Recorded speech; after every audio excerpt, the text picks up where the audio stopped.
Hello everyone, welcome to the Digital Eccentric channel. I'm Joe Robinson. Sorry for the hiatus that's been going on the past couple of weeks. Been a bit busy, had my house rewired, which was fun. Wanted to wait until I got my new shiny microphone as well, but here I am. I'm going to try and keep streaming now, keep it more regular. And to kick things off, we're going to be playing a bit of Horizon today. I'm in the main menu right now, as you can see. Now, Horizon is a space forex strategy game from L3O Interactive, I believe they're called, but it's also been published by Iceberg Interactive, a small middling publisher based out in the Netherlands. They do quite a few stuff, but in the recent couple of years they've actually been publishing a lot of space forex strategy games recently. I interviewed their CEO and not all of them have been great. You know, there have been some good ones, some bad ones, like Endless Space was one of their more high profile ones, and then there was Star Drive, which some people liked. I think it's fair to say a lot of people didn't, but I'd say it's directly led to a bit of a renaissance or a kind of revival of the space forex genre in general. So this is kind of their latest release. I'm just going to go load up a game I've been playing for the past couple of hours.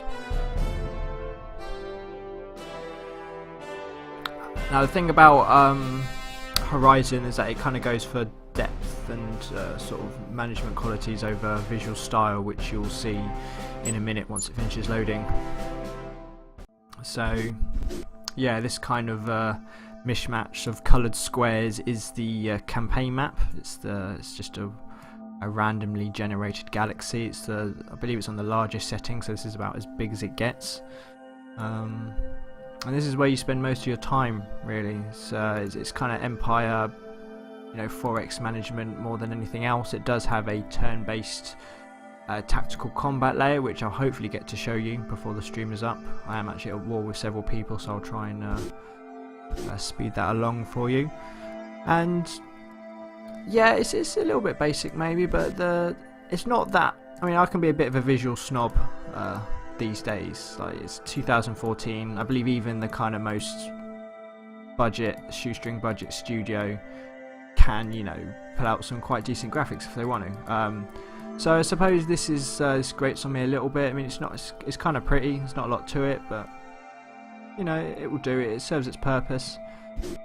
What I really like about Horizon, though, one of the things which I think more space forex games should do, is that not everyone starts off equally. Like generally speaking, in real-time strategy and turn-based strategy in general, especially in the space genre, is that everyone starts off with like one planet and then they go from there, and it's kind of like a rush to kind of get build the biggest empire and not get overwhelmed by your enemies. But in this game, in one half of this game anyway, in the kind of normal, more story-driven mode, not everyone starts off equally. So you, as the human race, you're taking your first steps into the stars, and you start off with the Sol system. That's your only system, and from there you have to kind of tech up, spread out amongst the stars. And as you meet these bigger races, like take these orange guys for example, the Kuntari, they're already there and they've already got a big empire at the start of the game. So if you upset them and you're not ready for it, they can wipe the floor with you, like a giant stepping on an ant, or a person stepping on an ant. So it adds quite a lot of tension in the early game, and then once you get on a level footing, it's all about kind of, right, well, I've got all these cool new toys now, can I go toe to toe with the guys who've been around all this time? And so far the answer is yes I can, but this is just one game I've played. I was quite lucky and I got a really good start with the placements of planets. I built a nice empire really quickly, and as you can see, I'm kind of rolling in the money as well, so that helped. Basics of this end of the game: there's each kind of shining star represents a system.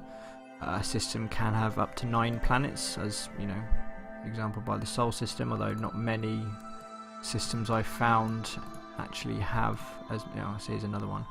And these planets can be, there's lots of different types of planets. So let's take a look at this one. There's volcanic, Arctic, This one is a Terran planet, which is basically modelled after Earth. You've got an oceanic planet, toxic planets. There's like metallic planets as well. Yeah, metallic. I believe that's about it. Arctic and desert ones, barren. Kind of your stock kind of planet setup. As the human race, you can only colonize, certain ones. So Terran and Oceanic are your ideal planets. You can colonize, Arctic, desert, and barren, but you get severe kind of population and kind of food penalties. You can't populate volcanic, toxic, or metallic at the start of the game, and then gas giants in general are just no go. You can't. There's nothing you can do with them right now. I don't know if that's something they're gonna deal with later in the game, but at the moment there's just nothing to do. As you explore systems, you'll find out that some planets have like modifiers. See if I can find one for you. There's one here somewhere. Well, okay, so this is a toxic poor. So kind of poor, rich, or if it's just normal, it just kind of depends the quality of the planet. So a poor of any planet just kind of there's less resources. There's not as much stuff there to do if you found a colony there. Like that's a poor example of a Terran planet. So yeah, not many resources, but everything else is pretty much the same. You will also find planets like this one. You'll find planets that have certain modifiers. So this one, because it's got a lot of gold deposits, if we turn this planet into a mining focused planet, so if it was industry focused, we get a bonus there. There's also ones where you can have bonuses to, see that there's a gem deposit, which is the same thing. You can get bonuses to food, and you can also get bonuses to like tourism and science as well. I haven't actually found a science one yet, but I've got a native one rocking around here somewhere. Once you colonize a planet, you basically, this is the colony management kind of interface. It's the same no matter from capital world to normal world. You start off with an outpost, which I can show you here. Yep. So you start off with a listening post. So this adds a layer of tactics to the game in the sense that you don't have to just found a new colony in order to build like I suppose a way station for your fleets, because your fleets have supplies, and if you don't have enough supplies, they can't really get very far. But you can just found listening posts, and they can have military garrisons and stuff like that. They just don't generate any income for any of these. If you want to turn it into a full-fledged colony, you just upgrade it to a colony, and then all these other things unlock, and you can upgrade them depending on where you want to focus that particular colony. Every planet has a cap of how many buildings it can take, and upgrading it counts against that cap as well. So a typically sized planet has about 8, so that would be 1, 2, 3, 4, 5, and then if I upgraded entertainment again, that'd be 6, upgraded research again, that'd be 7, and then say if I upgraded research again, it would be 8. So see my point. Star bases and shipyards, which are orbital structures, don't count, and neither do defense structures, which at the moment all you have are missile defense, batteries, and barracks for soldiers. This is the tech tree. It's a little bit different to how I've encountered it in other games. Essentially, all that happens is that you start off with so if you look at the top techs in every kind of category, you kind of just start off with those basic techs, and as you kind of upgrade through the levels, you may unlock better techs. So nuclear power generator could eventually allow you to discover fusion power generators, and got cloaking device, and then you can have stealth device, and things just kind of progress and you discover things as you go along. You can also discover things through studying ruins or ship debris or certain events as well, which will give you a boost to research and kind of new technologies slowly revealed to you. Like this crystal cannon technology, for example, I destroyed a kind of special guardian made out of crystal, and it allowed me to research his weapons. So stuff like that. There's also a ship design interface. It's fairly basic. This isn't. I always think that ship design is a staple of any Space 4X strategy game, and I don't know, it's not amazing here, it doesn't blow your socks off. You're kind of restricted to 4 designs in each class, You've got special slots along the top, which is this things on the right, and you can sort of tailor a particular design to certain things. On the left you've got weapons, so you know these bombs are useful for planetary bombardment, missiles and missiles, and yeah, these are kind of your main offensive cannons. And at the bottom are the kind of key systems. Now these are pretty much fixed, although you can say in this case I've researched stratium armor, which is meant to be better than titanium armor, so you can swap certain base systems out for better versions. But you know you have to be careful of space limits and you know costs and all that kind of stuff. These are kind of representations of my fleets, kind of rocking around. I'm at war with the reds and the yellows right now, so I'm just kind of positioning some troops in order to, over here especially, I've got a colonizer en route to this system, and I'm going to build an outpost here. So again, I'm using the kind of colonization system as a kind of tactical advantage, so that I can have a way station, so my fleets can resupply without having to go all the way back to you know my core territories, because it does take a while to travel in this game, especially if you're out of supplies. So let's just. This is the kind of tactical battle interface. For some reason, the game, well, I know why it's doing this, but I have to kind of suffer through the kind of automatic round each turn. It doesn't just happen automatically, but... Right, so new turn's gone on. This is just Galaxy News. I've got this quest thing where I have to make a percentage of my income to this guy, because he gives me tech or something. Any buildings you've made, or made major progress in titanium armor, that's good. And then this is just, you know, exploration stuffs.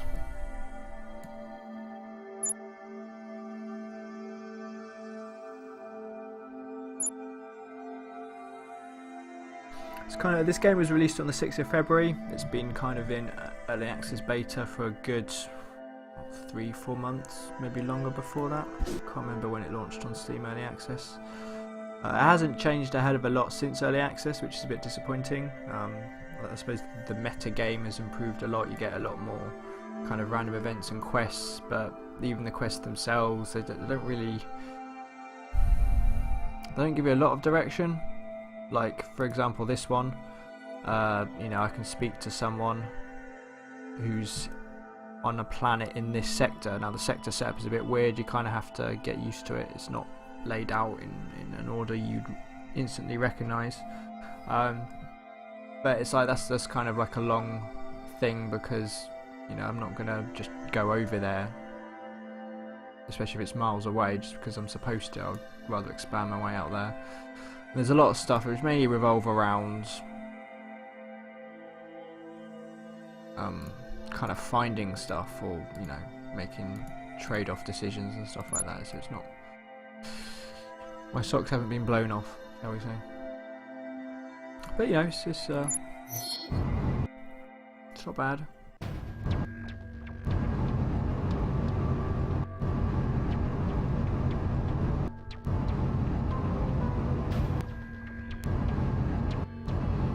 So this is what actually your ships look like in the combat layer. So again, not going for high visuals here. It's all kind of basic and sort of relying on tactics and strategy and positioning and all that kind of stuff. And replicators, very nice.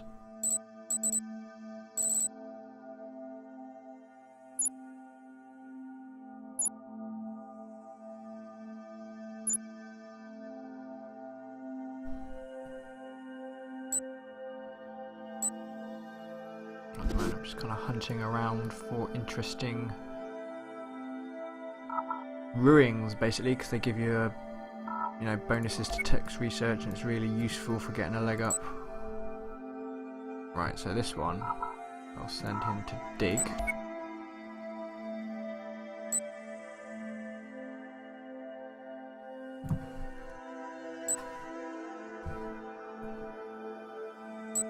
This one has, again, gold deposits is the same of gem Another kind of deposits, just basically a boost to industry and research.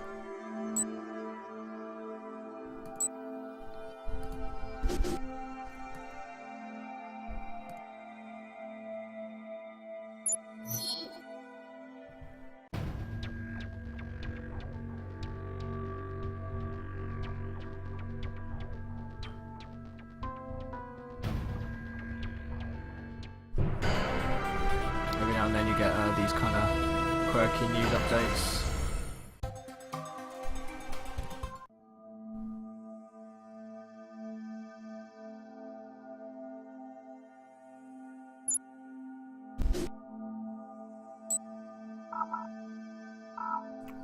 Colonize this.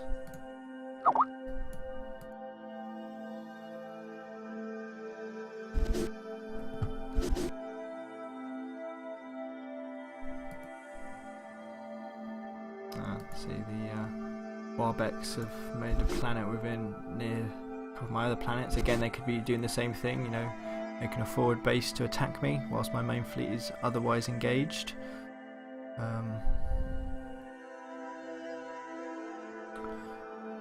So we'll have to see how that plays out.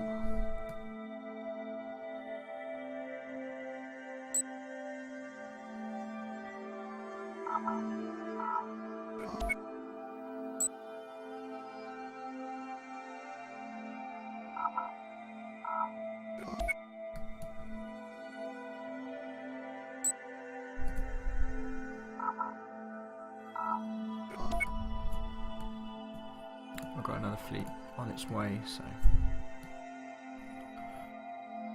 I'll soon teach them a lesson.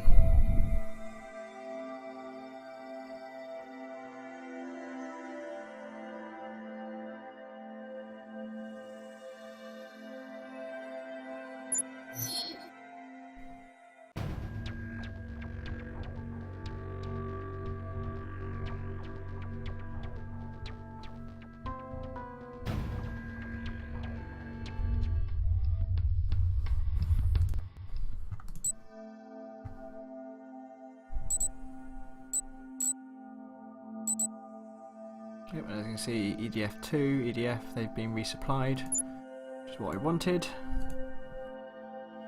Now I can start taking names, essentially.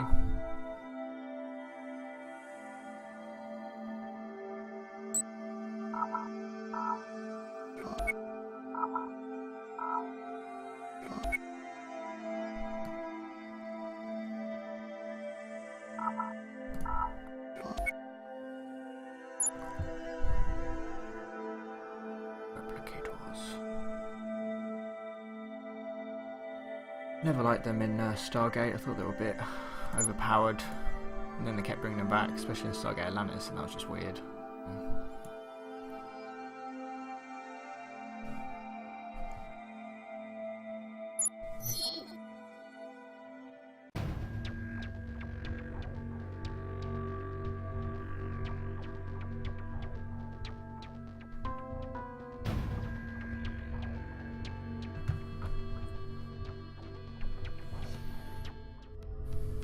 Discovered a new race.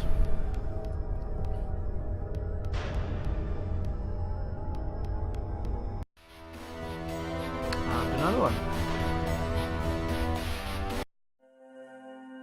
And these people. Hark. And the Vararians. In the kind of normal mode of the game, the story goes is that these guys, the Vararians, they kind of created another race. I forget what they're called, but I can tell you about them, show them in a second. They created another race in order to try and create the perfect companion race. Unfortunately, they didn't like their creation, and so they tried to wipe it out, just because they can, I suppose. And the Cortaz, as they call, kind of fought back and kind of hid. And when they hid, they also spread the seeds of new life throughout the galaxy, and that's what's meant to be your races. So the Vararians now just kind of sitting back and watching what their former companions have done, and taking a subtle interest in maybe there will be a new companion race. if they're not satisfied, I think they just wipe you off the map if they can, so have to be careful.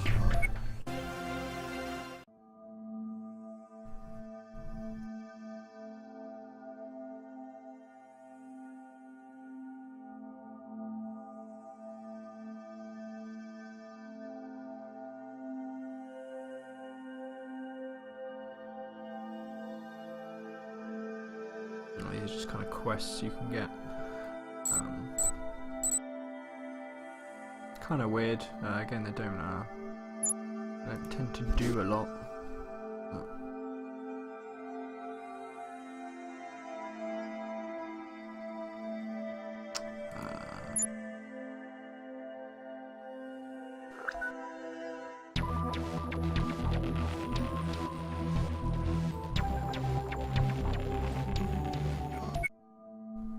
Love trade.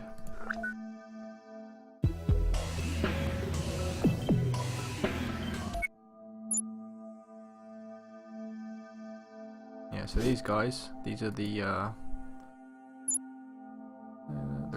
Cortaz.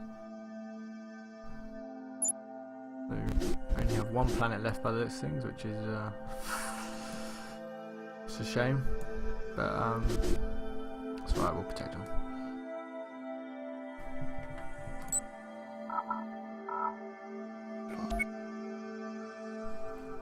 Yeah, so these were the original companion race to the Valerians. Colour of the Valerians. Hopefully, that's them here. Let's go with their home planet.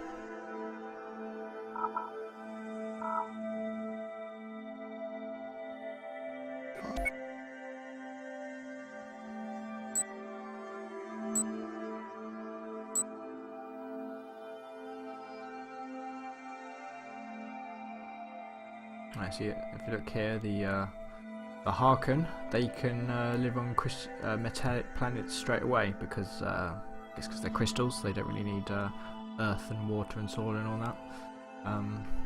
Like other similar games, like Sword of the Stars 2, for example, you can colonize planets within a system already claimed by, or already colonized by another race. That's happened to me several times. I think I've done it several times. It can lead to tensions between the two races, but then again, there can be tensions anywhere without you actually doing anything. Cause this game can be a bit weird like that. But there you go.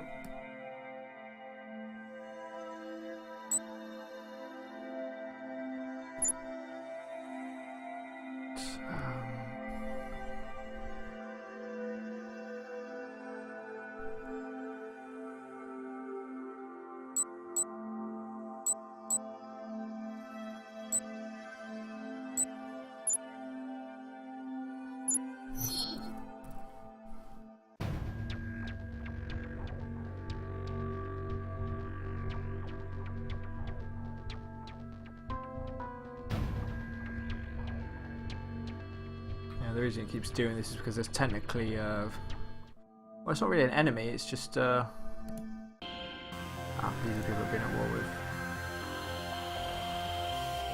Oh, they want to give me tribute, do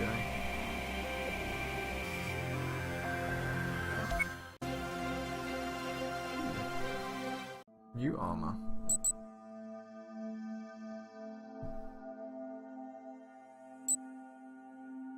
So yeah, so because I had major progress in Stratium armor, I assumed that then unlocked Geranium armor. Even better form of armor. There you go. Am I still technically at war with them? Yeah, I'm still at war with them. So yeah, didn't offer me a tribute, but they didn't actually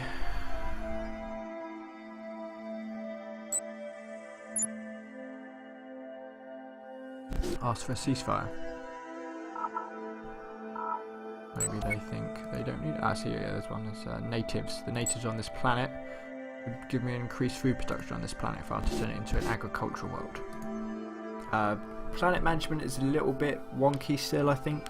Essentially, depending on which building tree you advance up the most, kind of designates what kind of planet it is. But I've still had planets with weird designations, even though I've clearly gone up a particular tree, the designations haven't always been correct, so I don't entirely know what's going on there, but I mean, yeah, it's just been released. They've been releasing patches every other day, so they have been working on it. I think perhaps there's some, I don't want to say it's boring, but I don't know, there's not a lot of turn-to-turn enjoyment at the moment. Like even with something like Civ, where especially in the later games, all you really do is doing a few kind of management elements and just kind of clicking through the terms. I don't know, there's just something off at the moment. Can't quite put my finger on it, but there's enough here to keep playing. Like I suppose at the moment what I'm really interested in seeing how the late game really develops. Like I've only been playing this for about 5 hours or so, I think, or this particular play I've been playing for about 5 hours and spread out quite far. I'm, so rolling in the cash, I can pretty much do whatever I want. As far as building goes, as an example, I'll just build another capital ship. And then they cost no, I won't build a capital ship. Just an example, I'll start it building. It says it'll take 12 turns, which is determined by the kind of level of your factories and industry and available resources, that kind of stuff.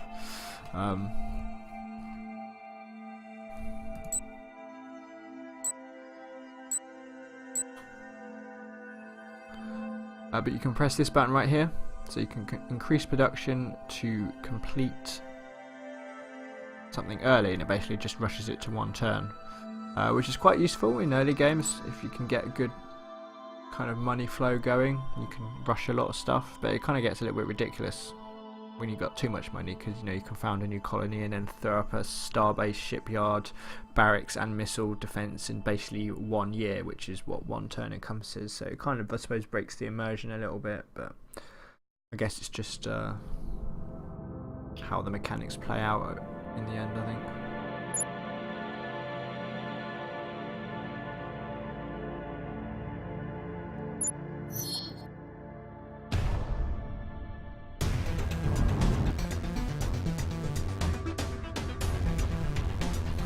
Right, so I'm in a combat at the moment.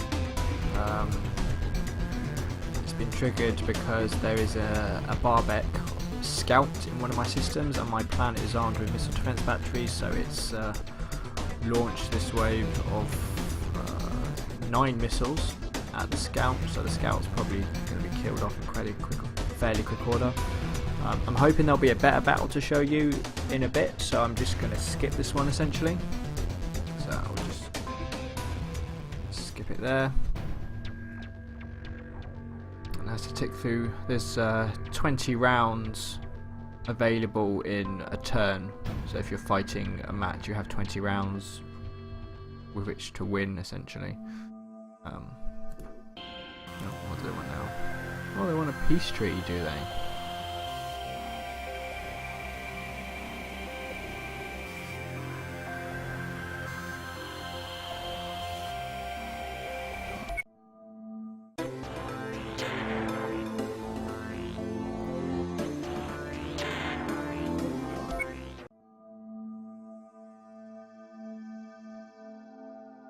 Oh, I actually destroyed one of my colonies. That's annoying.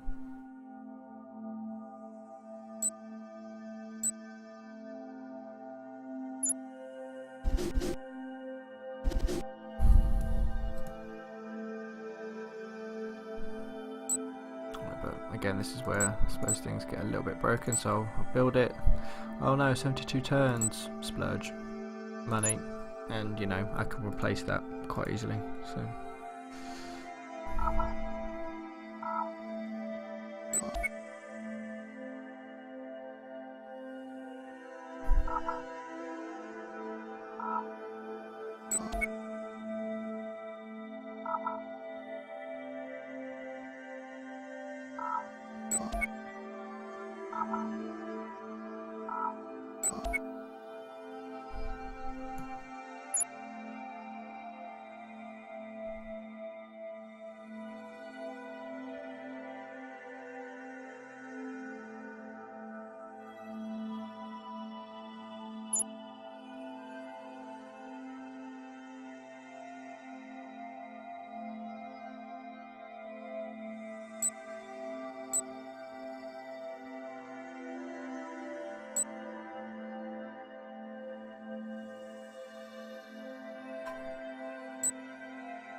that was easy. Is that colony wiped out? I imagine it was just a forward outpost, so wouldn't have been that hard to take out.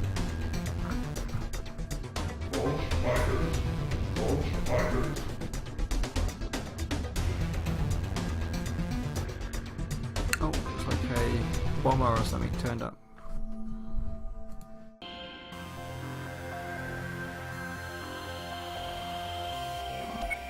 No, I'm not stopping. I'm winning.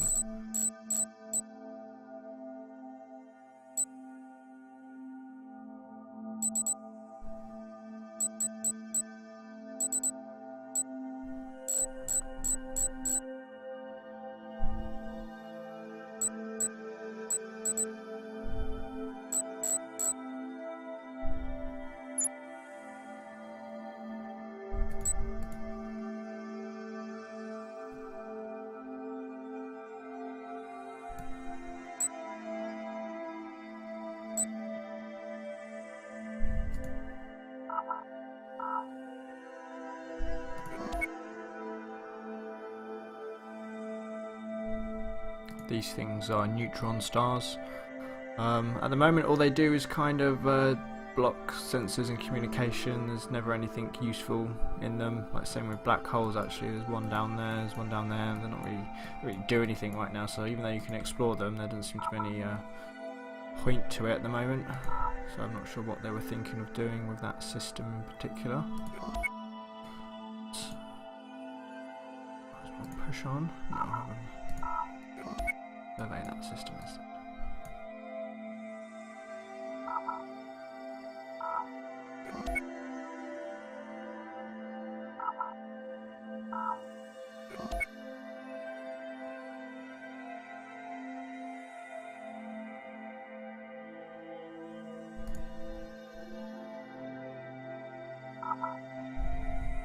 Right, so I think you can choose which sector you engage, so I'm going to choose to do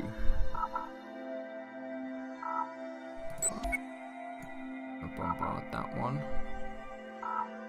Bombard that one, but I'm also going to engage the sector here, so that's going to be the one I actually control. So it looks like they've got a shipyard and a space station, so we'll try and take that on. Space stations are pretty tough, so you know, I might die. If I do die, I apologise. But we will see what happens. So here we go.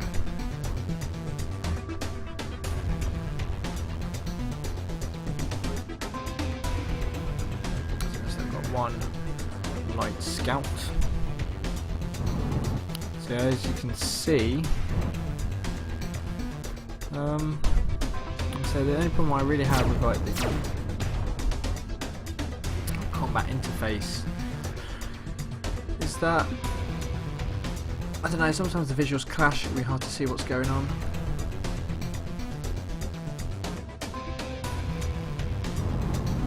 I mean, essentially what you do is you left click. These green squares indicate it's you know, movable area. Every unit has a limited range it can move in one turn, or in kind of one phase of the round.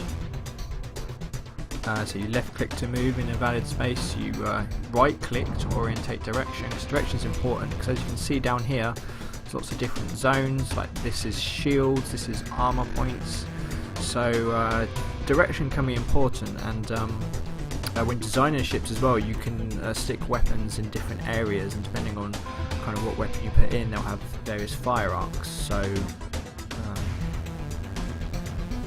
can have powerful side weapons that can only fire out to the side, or you can have weapons that can go anywhere and shoot anywhere. So it's really, really up to you how you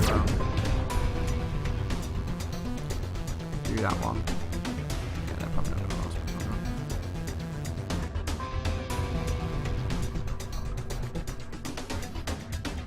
These guys go ahead and attack the station because we need to start wearing that down.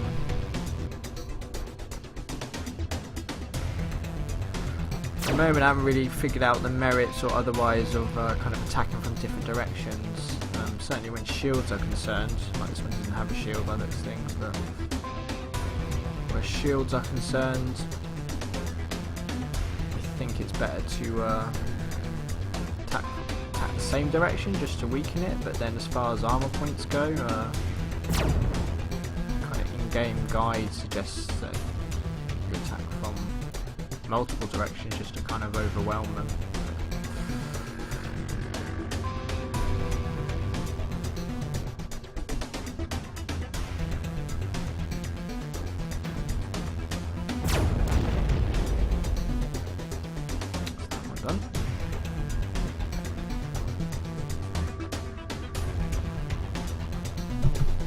Even though this is like a 2D plane, line of sight does come into effect, so you don't want to really be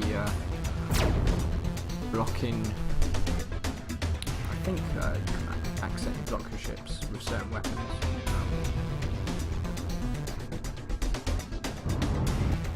Certainly, no two ships can occupy the same space, so have to be careful with placement.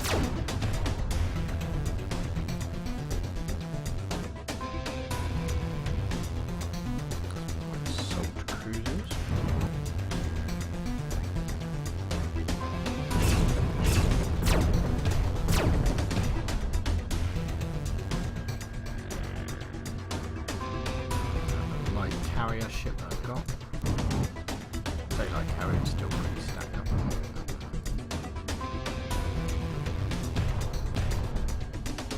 Yeah, so as you can see, says my two crystal cannons, well my two lots of two crystal cannons, they're out of arc, so I believe I've got them just as kind of regular mounted, but regular mounts can only have 120 degrees firing arc, and because my ship is facing the wrong way, it can't reach right now, so I'm going to have to wait an additional turn so I can get it facing the right direction.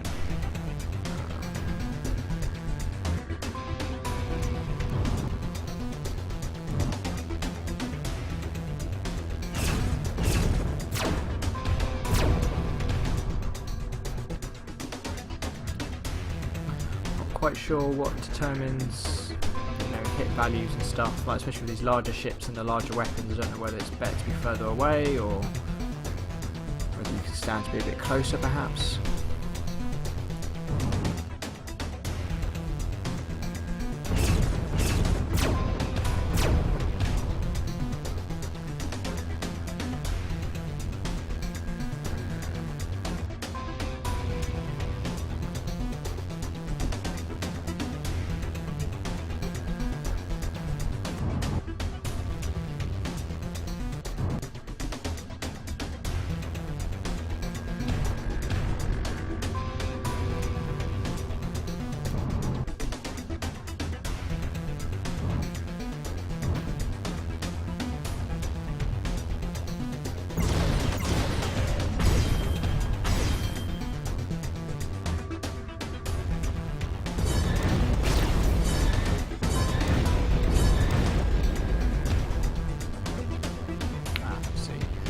And it also seems to have missile defense batteries,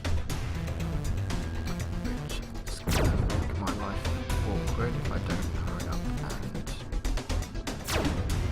take this thing down.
Slowly chipping away. Might do a couple more rounds and just auto it, just get it over and done with, really, because I only really wanted to show you combat, just so you can see what it's like. It's not there is an element of positioning and tactics in this, but I don't think it's really had a chance to come out properly yet.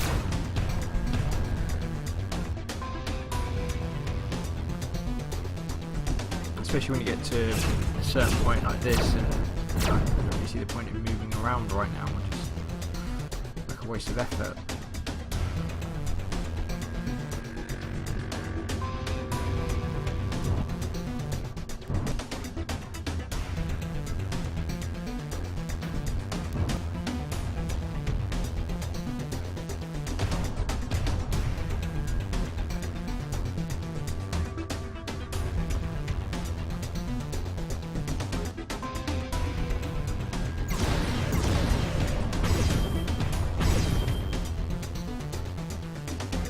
Definitely weakening that side there, so far so good. So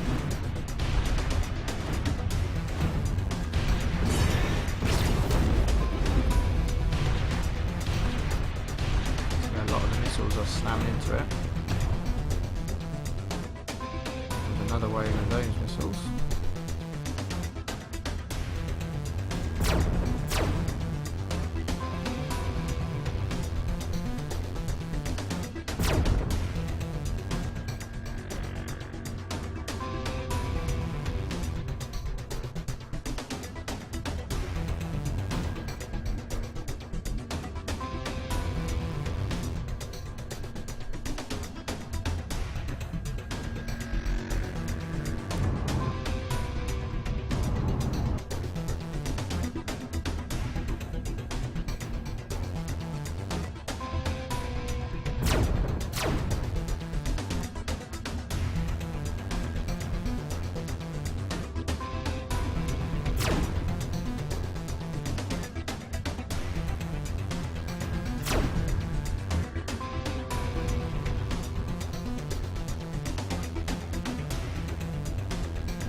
Seems like a bit of a bug, because I could have sworn we were already at war, but yeah.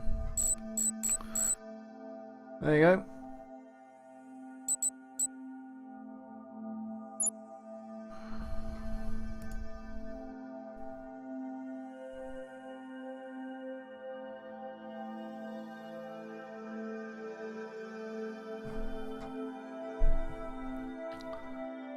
So yeah, again, a bit of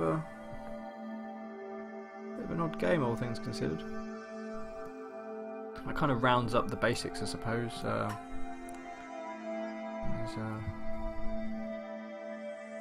kind of a overview of your empire, fleet ledger, again the journal for quests, and you've got a legend here which is quite useful. Shows the year, your money, main menu, statistics, got my human, the green, fleet score. Yeah, I'm quite good on fleet score, but now it's tanked a bit after that one by the looks of things.